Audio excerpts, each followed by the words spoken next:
Bonjour et bienvenue dans cette nouvelle vidéo de mémoire d'excellence dans laquelle nous allons voir comment on peut mémoriser un texte par cœur. Alors, on nous dit souvent que pour retenir un texte, il faut le lire et le répéter plusieurs fois jusqu'à ce que ça rentre. Mais le problème, c'est que cette technique, elle n'est pas vraiment efficace. Et soyons honnêtes, on ne peut pas réellement retenir tous les mots d'un texte, mais on peut en retenir l'essentiel. Et c'est ça qu'on va chercher à faire dans cette vidéo. J'aimerais vous partager justement la méthode pour retenir un texte beaucoup plus facilement et sans prise de tête. Il y a 5 étapes. La première, ça va être d'utiliser un guide pour lire plus vite. Le guide en question, ça peut être votre doigt, un stylo ou une baguette par exemple, et de le faire défiler en dessous de chaque ligne des phrases de votre texte. Alors pourquoi faire ça? Parce qu'en réalité, ça va vous aider à lire de manière plus fluide et plus efficace.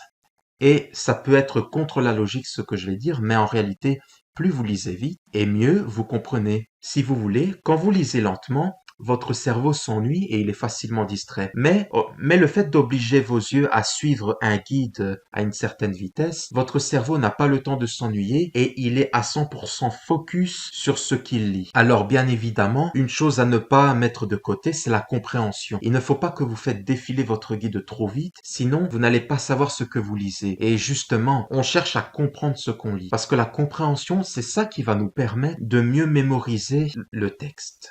Ensuite, la deuxième étape, ça va être d'écrire des mots-clés pour résumer le texte. Dans le texte se trouvent des paragraphes et chaque paragraphe résume une idée clé. Et le but, ce sera de mettre un mot-clé dans l'idéal pour chaque idée clé. Alors, si jamais ce n'est pas possible de mettre un mot-clé pour une idée clé, alors au maximum, grand maximum, 3 mots-clés, mais pas plus. En faisant comme ça, vous réduisez la quantité à étudier, à mémoriser, et justement, le fait de connaître les mots-clés, ça va vous permettre de retenir beaucoup plus facilement le texte, parce que vous allez retenir les idées que recèle le mot-clé en question. Ensuite, la troisième étape, ça va être de noter les mots-clés sur une mind map. Alors, la mind map, c'est une carte heuristique qui vous permet de résumer en une seule page tout un texte, tout un résumé. Le but est simple, prenez une feuille, mettez-la à l'horizontale, mettez au milieu le titre de votre texte et ensuite vous allez tracer des branches dans lesquelles vous allez mettre les mots-clés. Alors, si jamais il y a des sous-titres dans votre texte, alors je vous conseille de faire des branches principales à la place, dans lesquelles vous allez noter les sous-titres, et des branches secondaires plus fines, dans lesquelles vous allez noter les mots-clés en rapport avec les sous-titres.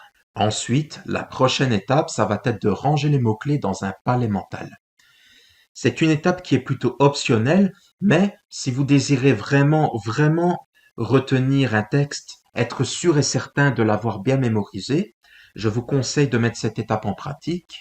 Le but est simple, vous allez associer une image à chaque mot-clé et vous allez les stocker dans votre palais mental. Le palais, ça peut être par exemple votre maison, dans lequel vous ferez un parcours et vous poserez à différents lieux de la maison les mots-clés images. Et par la suite, si vous voulez vous rappeler de ces mots-clés, il vous restera plus qu'à refaire le parcours dans votre palais mental. Ensuite, une fois que ça c'est fait, la dernière étape, ça va être d'utiliser la répétition espacée pour réviser. Cette méthode, elle explique qu'il faut réviser à certains moments. Généralement, on dit qu'il faut mémoriser après 10 minutes, après une journée, après 3 jours, après une semaine, 2 semaines, 1 mois, 3 mois, 6 mois. En faisant comme ça va vous permettre d'enregistrer l'information dans votre mémoire à long terme.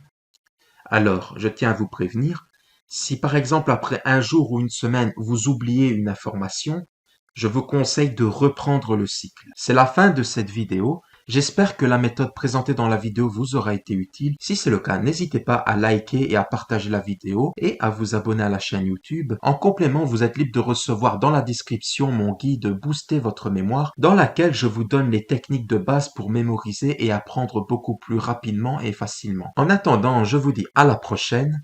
Ciao!